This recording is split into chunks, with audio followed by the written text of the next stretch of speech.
team on the road, our conference. So excited about that challenge. Have had a good week with meetings, practice, you name it. The guys have done a nice job. So we'll get on that airplane and then got to go play our best on Sunday.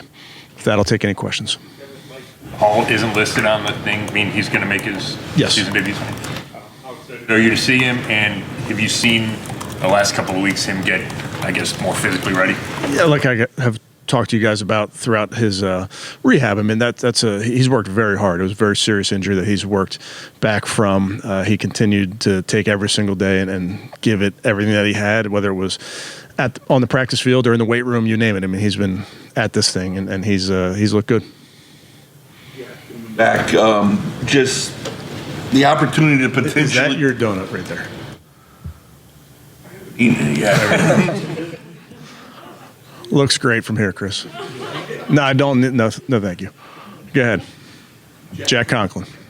Yep. The opportunity to maybe finally get some continuity there. How big? I mean, for not just the pass protection, but the offense as a whole. Obviously, Jack's played a lot of football for us, a lot of good football for us. So getting him back's a big deal. And you're right, with an offensive line with all five guys, you want them to play together as much as you can. Obviously, working Cam in there in the last few weeks, as I thought he's performed really well. So, of course, you want the same five guys for as long as you can do that. Like on some kind of like a pitch count or something like that? Well, it's his first game, so obviously you want to be smart, Mary Kay, and we've talked about those things internally, but we'll see how the game goes. Defense, just I know you talked a little bit about it on Wednesday, but just what is it about that unit that why they are so good? Yeah, I think it's multifaceted. I think they have good players. They have a good scheme. They line up in different fronts from different personnel groupings. I think they're really good in their line movement, their run stunts. They have guys that tackle well. When you don't give up explosive runs, obviously you're doing something right, and I think they're doing a really nice job also of just tackling once that ball should get to the second level. D tackles, what kind of impact have you seen Malik make, whether it's on the field or even behind the scenes? Yeah, he's been outstanding. He's first and foremost a pro's pro. He's just that guy that comes to work every day, taking notes in meetings, out there early on the practice field to work on his craft, and he's playing really, really good football for us. But he's the leadership he provides to this football team, to the young players. That's an example of a guy who does it the right way. David, how did he just come through the week, and obviously what's the process over the next 4 years? Yeah, similar conversation there. Dave's worked very hard. Obviously, he's pushing through this rehab and has looked like himself, but want to always be smart with all these type of injuries.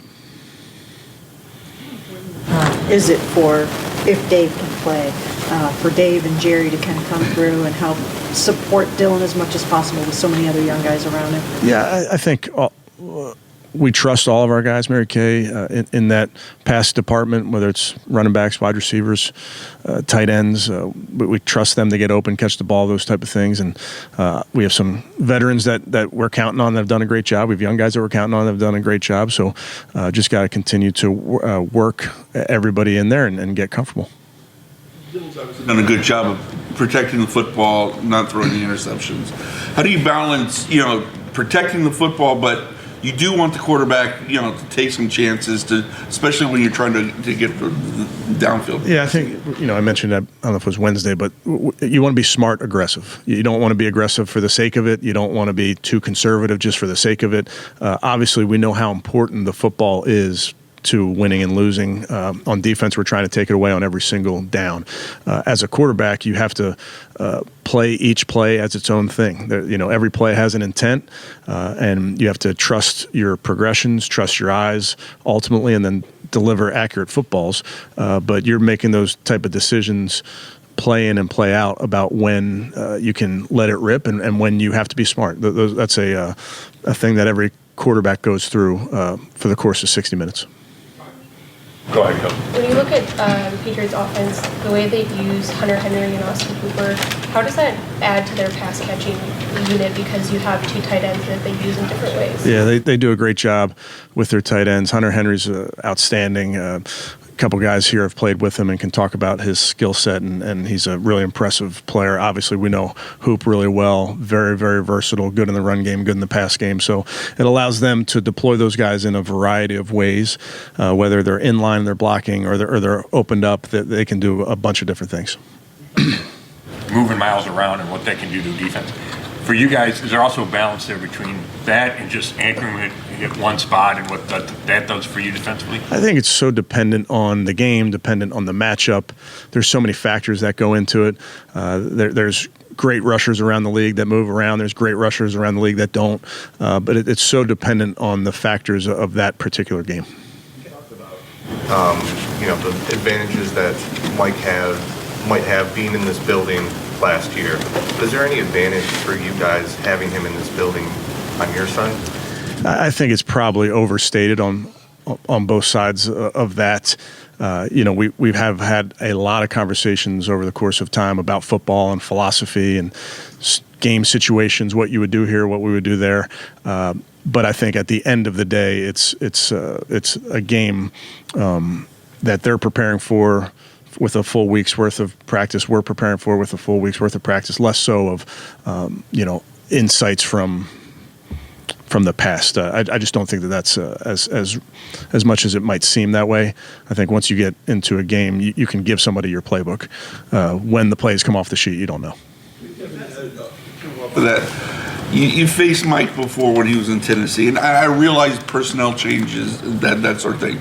Taking that into account, do you notice a difference in what they do, maybe philosophically, than maybe what what the Titans did with him? I think there's definitely similarities, but I think every team evolves year to year. So the personnel is different. So some schemes that maybe you leaned into previously, your personnel is different, so you don't. So, of course, there's going to be similarities, but there's a bunch of differences too.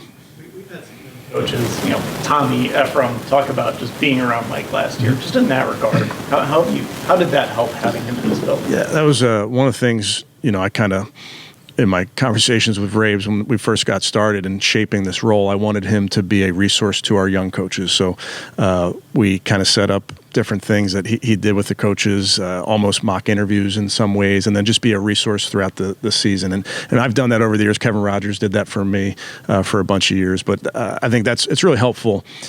Speaking from when I was a young coach, it's helpful to have people in the building that have been through it, have been coaches, have been head coaches, have been coordinators, those type of things. And I think young coaches, we as quality control coaches or assistants, you can get so wrapped up in your current job, and I think it's nice to every once in a while have somebody that can provide perspective and provide support as you go through this profession.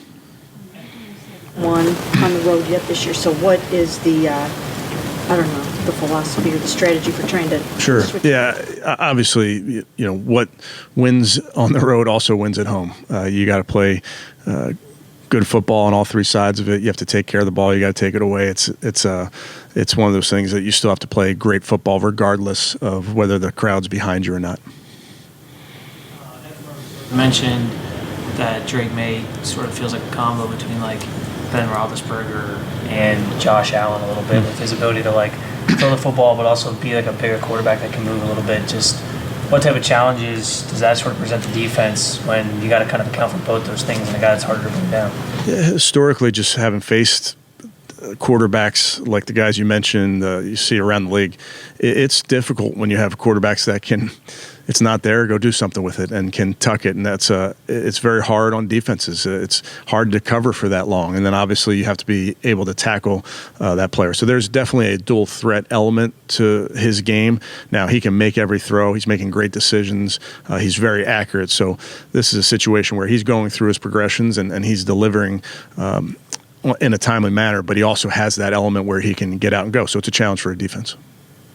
Heading into the bye, does that change anything? Are you guys going to, open anything up more or let anything? I didn't realize we were going into the bye. I didn't know that. As I recall, Reggie White was your guy. He was. Myles is on the verge of surpassing him for the most sacks any player under 30. First of all, is that okay? Yeah, I'll allow it for this one. Yes. How would you compare their two games? Obviously, Man. Yeah, I mean, well, Myles is a future Hall of Famer, so he'll there's other people probably more accomplished than me that can speak to what he looks like compared to one of the greatest in Reggie White. But yeah, what Myles does in a game-to-game basis, I've said to you guys, and I believe this, I don't think it gets enough notoriety, enough praise for what he's doing in the course of these games where he's being doubled and triple teamed. And so he's playing at a high level for us. He's done this for a bunch of years, and at his age to be able to say where he stands among the greats is pretty impressive. Similarities between the two, or anything that kind of would be surprising? I mean, obviously I was not around the Reggie in person. I got a good look from the TV screen, but Myles' combination of size, speed, power when you're up close is unbelievable. I remember the first time seeing Myles at practice. It was during COVID. We didn't have an off season, so training camp is the first time I'm seeing him in person. I remember watching him in the very initial D-line drills of that day, the individual period, and I was pretty amazed at somebody that looks like that, can bend like that, can have the get off that he has. It's pretty incredible. good. Okay, thanks guys.